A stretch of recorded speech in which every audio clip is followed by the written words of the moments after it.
Voltamos com o Gente em Destaque, hoje com o radialista Carlos Monte Oliva. Carlos, a gente falou no primeiro bloco do seu início no rádio, né? Lendo poesias, né? Na Rádio aqui de Jacareí. Isso. Quando é que você aí viu que poderia ser uma profissão para você seguir, tomar gosto pelo rádio, essa paixão, como todo mundo fala, o mosquito do rádio me picou e eu não consigo sair mais. Quando você percebeu que já estava... Mas você sabe, Rodrigo, que se a gente for tentar buscar, nós vamos na infância. O Dorni Leão Moreira, Titio Dorni, né? Ele tinha um programa chamado Vamos Brincar. E eu cheguei com a minha irmã, cheguei a cantar no programa Vamos Brincar, né? No auditório da Rádio Clube Jacareí. Então a gente ia, porque era nossa festa para garotada, para criança da época, era ir na Rádio Clube Jacareí assistir o programa, né? Então eu comecei ali a cantar, então ter o gosto pelo público e tal. E uma vez houve uma excursão para Campos do Jordão, e minha mãe levou a criançada toda, né? Nós éramos em 6 filhos, né? 6 irmãos. E minha mãe levou o pessoal para Campos do Jordão, foi num ônibus, né? E no ônibus tinha uma pessoa lá que tinha um gravador, aquele grande. Aí ele falou, vamos gravar o pessoal conversando, tá? E como? Quem quer gravar? Tó, foi daqui que eu gravo. Aí eu comecei a fazer entrevista com o pessoal dentro do ônibus. E todo mundo gostou, foi isso que eu quero fazer. É isso que eu quero fazer. Aí depois deu essa oportunidade do professor Mendes Silva, né, dessas poesias, eu falei, não, mas é isso que eu quero fazer, realmente. Então a coisa foi bem anterior ao ginasial. Na época de criança, de uma certa forma, isso já desperta em você esse lado de comunicação. Você tem acho que a criança mostra as tendências, né? De repente é só você dar uma força, tentar empurrar essas tendências que você consegue achar a sua profissão, né? Então é aquilo que eu gosto de fazer, a gente faz. E tem um filósofo que diz o seguinte, né? Se você faz aquilo que você gosta, você não precisa trabalhar nenhum dia na sua vida. E eu não trabalho com rádio, eu faço uma boa. E a gente falou que o rádio sempre é ao vivo, né? O locutor, o apresentador tem que lidar muito com o improviso. E sempre acontecem assim, coisas engraçadas no meio de uma transmissão ao vivo, algumas coisas curiosas. Você tem alguma coisa que você lembra que ficou guardado na sua memória aí, que você possa contar pra gente? Tem algumas coisinhas. Na época do futebol, por exemplo, a Rádio Clube Jacareí acompanhava o São José, né? E nós somos de São João da Boa Vista, Palmeiras de São João da Boa Vista e São José. Era o Jair Antunes, a gente até brinca, nessas imagens não coloca a cruzinha que só vai sobrar eu, né? Mas era o Moacir Salles e o Jair Antunes, também já falecido, né? O Jair narrando, o Moacir comentando e eu como repórter de campo.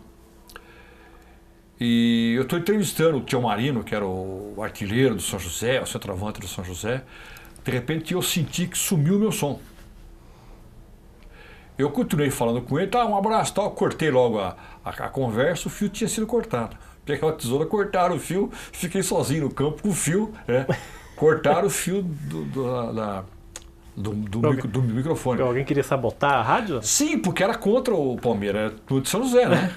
A gente estava como Rádio Clube Jacareí, então tinha a Rádio Piratininga de São José, a Clube de São José e a Rádio Clube Jacareí. As três acompanhavam o São José.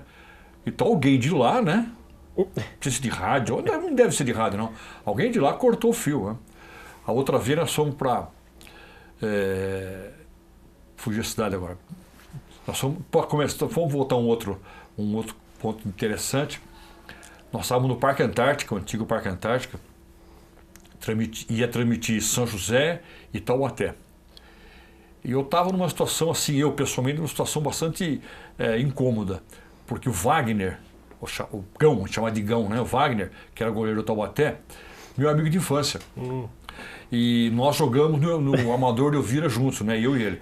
Então ele era meu amigo de infância. Eu não tenho carinho, embora faz muito tempo que eu não vejo o Wagner, muito carinho muito grande por ele e tal. Eu tenho certeza que é recíproco. E eu torcia por ele. Só que a rádio estava transmitida por São José, né? Mas foi interessante porque eu saí até o portão do então Parque Antártica e vinha vindo o Joaquim Bevilacqua, que era prefeito de São José. Vinha vindo. Falei, prefeito, para um pouquinho aqui. Peguei o orelhão, liguei para o Rádio Clube Jacareí a cobrar para colocar o Joaquim Bevilacqua no ar. Nisso veio o prefeito de Taubaté, passando de carro, chamei ele também, Valdomiro de Carvalho. Chamei ele também, Ou seja, eu fiz entrevista com os 2 prefeitos no orelhão, na porta do Parque Antártico. Uma ligação a cobrar para a rádio. Ligação a cobrar para a rádio. Tem umas coisas fantásticas, é muito gostoso. Porque só o rádio tem esse poder de qualquer horário, mesmo hoje com internet, com televisão, o rádio ainda continua imbatível, porque de qualquer lugar você pode pegar o seu telefone e passar uma notícia para quem está ouvindo, né? Uhum. Verdade, o rádio é no momento, né? Não depende de nada, não depende de você gravar, passar, mandar, não, você faz na hora. Você faz na hora. Como essa situação que nós fizemos no Parque Antártico. Fiz a entrevista com o Valdemir Carvalho e o Joaquim Bevilacqua por telefone, pelo orelhão, no meio da rua, passei a mensagem, foi legal. E a parte dessas histórias aí curiosas, engraçadas, alguma outra que você tem orgulho de ter participado de alguma transmissão, de alguma apuração? Por exemplo, eu lembro que, eu era criança, mas eu lembro que as apurações das eleições eram transmitidas do Trianon, do Elvira, ao vivo. Tem algumas coisas bastante interessantes, porque na eleição desse ano, como nós saímos da rádio lá, né, que eu estou na Rádio TV Imprensa, nós sempre por volta de 9h30 da noite, mais ou menos, já tinha sido apurado os votos para presidente, para governador, tinha sido apurado. Mas antes demorava 3, 4 dias, mas era 24 horas por dia. Nós tínhamos o Elvira, na praça, o Trianon. Primeiro era só o Trianon. Depois aumentou o número de sessões eleitorais, dividiu o Trianon e o Elvira. E a gente acompanhava, ia do lado lá, marcando, somando. Era muito, aí se entrevistava o candidato a prefeito que estava mais bem cotado, não estava, e era muito legal. Mas uma matéria que eu fiz que me marcou muito, né? Isso foi muito marcante mesmo, foi o velório e o sepultamento do Ayrton Senna.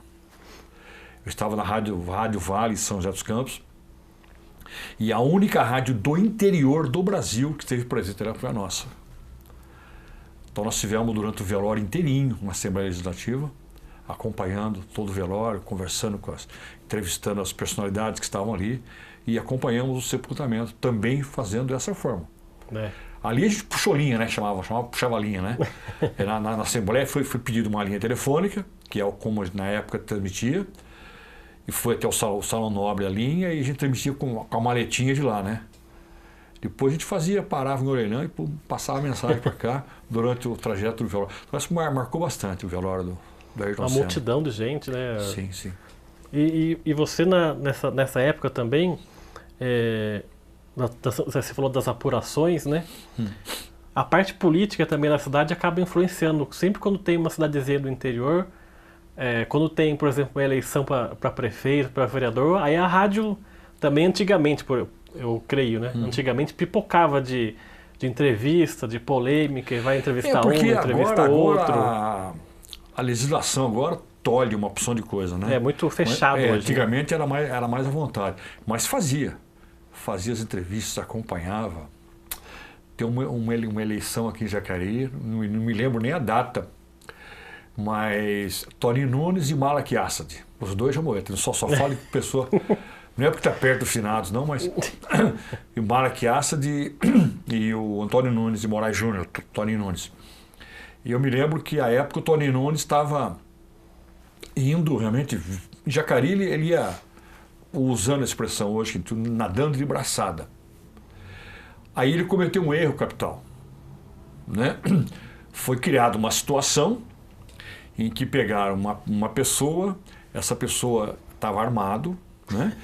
E como se tivesse atentado contra ele. E saiu na Folha de São Paulo, jornais de São Paulo, todo divulgar isso, um atentado contra o prefeito, etc. E tal. E eu me lembro que eu estava acompanhando um candidato, nós fomos a São Paulo, na Alameda Barão de Limeira, trazer os jornais para cá e distribuir, tudo quanto é bar, a pilha de jornal da Folha de São Paulo, distribuindo. Que tinha na primeira página, na capa, tinha essa notícia do atentado.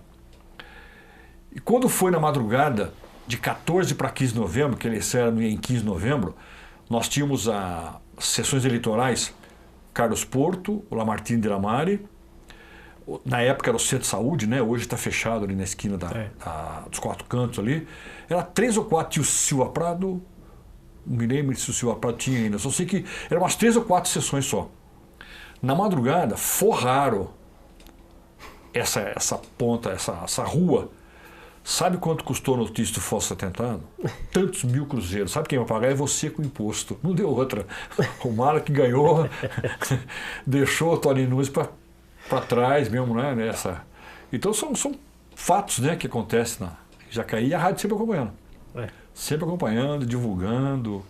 E é muito gostoso, muito gostoso. Sessões de câmara. As sessões, antigamente era o rádio que transmitia, né? Então, antigamente tinha cinzeiro que voava.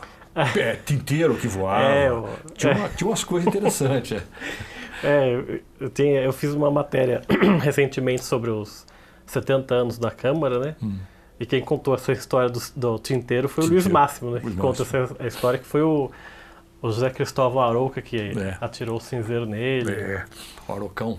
O Arocão. Arocão, José Cristóvão Arouca. Então tem uma história bastante interessante. E hoje, como é que você vê essa facilidade? A gente falou tanto da sua ligação a cobrar para a rádio, e hoje a gente vê essa facilidade da internet. Qualquer pessoa pode pegar a rádio no seu celular, escutar a rádio. Como é que você vê essa transformação do meio de comunicação do rádio especificamente? Então, no começo, quando o Ferreira Leite, lá da Rádio TV Imprensa, convidou para a gente poder estudar o projeto e tal, para mim foi bastante diferente. Né? Você não se adaptou depressa. Do começo foi difícil você aceitar, porque, só para dar um histórico, na época tocava-se o acetato, de repente veio o vinil, né? De repente do vinil depois passou a CD, a MD, né?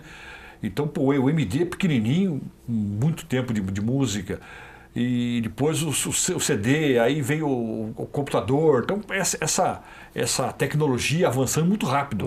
Eu penso que foi muito rápido para a gente poder se adaptar. Não houve tempo para se adaptar. Mas agora é importante porque você tem imagem também, né? Você faz imagem. Nessa eleição, por exemplo, quando eu fui votar pela manhã, tinha uma sujeirada na porta da sessão de folheto de candidato, chamado Santinho. Eu filmei, né? Eu filmei no celular e mandei para a rádio, foi no ar. Com imagem. Com imagem. E durante o dia mesmo, nós fizemos uma transmissão durante o dia todo, né?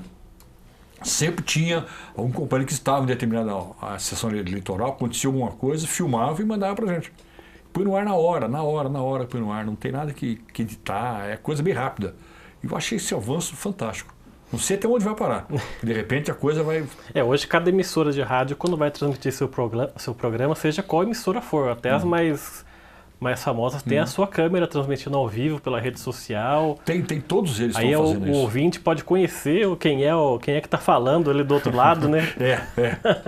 Porque de repente você tem uma imagem diferente, né? A pessoa imagina, esse cara é assim, mas eu olhei para ele e é totalmente diferente, né? Eu me lembro de uma história contada pelo Eli Correia. O Eli Correia, ele... Claro, a gente fazia como eu disse no começo, a gente procura imitar alguém, né? Eu procurei imitar um pouco o Eli Correia, bem no comecinho, né? Oi, gente, aquele negócio todo. Olha ele que é o rei. Isso, aí lá, com a mão pra cima. Oi, gente! Agora o filho dele está envolvido com política. Foi. Não sei se tá eleito ou não, mas... E o Eli, ele conta um caso que, certa vez, ele estava no estúdio, entrou uma senhora, né? Lenço na cabeça, pessoa benção de pobre, chorando, entrou porque se apaixonou por ele. E foi difícil para ele conseguir desvencilhar da mulher. O que ele falava no rádio, a mulher achava que era para ele. Uma voz sedutora. Que falava que era para ela. Uma voz sedutora, né? Exato. Então ele deu trabalho. Teve trabalho para poder desvencilhar da mulher, porque a mulher dizia que era para ela, que ele estava carente, coitado, estava numa situação bastante difícil. Quer dizer, quando você lia poemas na sua adolescência, nenhuma mulher entrou lá para agarrar você na rádio, não, né? Não, na rádio, porque a rádio ficava fechada. Mas por telefone, sim. Carta. Na época eu tinha um Fusca, né? Um Fusquinha. E o meu filho, hoje já está homem casado com um filho, ele chamava o Fusquinha de fofinho. Né? Fofinho. Bom, vendi o Fusca, comprei uma variante na época, né? Uma variante. E aí ele falou, não, essa aqui é variante, é mulher, ele falava, né? Criança é fofinha. Ficou fofinha. E quando foi um dia, eu brinquei na rádio, essa música é pra você, fofinha. Ai, meu Deus. Apareceu um monte de fofinha lá. É pra mim. Mas é gostoso. E só lembrei de uma coisa bastante interessante agora, nesse meio tempo, né? O Roberto, ele fazia o programa não era programa de rádio, o serviço do alto-falante da praça. Eu trabalhei lá. Então, esse meio tempo entre o rádio, realmente, antes do rádio, né? Nós tínhamos o Macambira que fazia no Cine Rio Branco, e das 7 às 8 horas começava a sessão de cinema e tinha que parar. E a gente fazia na organização comercial, não sei se você lembra. E aí o Roberto fazia, ele pegou para fazer lá e todo dia era ruim para ele. Então a gente revezava, eu fazia um dia e ele fazia no outro. Mas ali era muito interessante, porque aqueles que lembram da organização, entrando, tinha uma vitrine grande à esquerda e uma vitrine à direita. E do lado dessa vitrine tinha uma porta. Então onde é que a gente subia a escadinha em cima da vitrine, que era o estúdio, né? Pequenininho, o estúdio ali.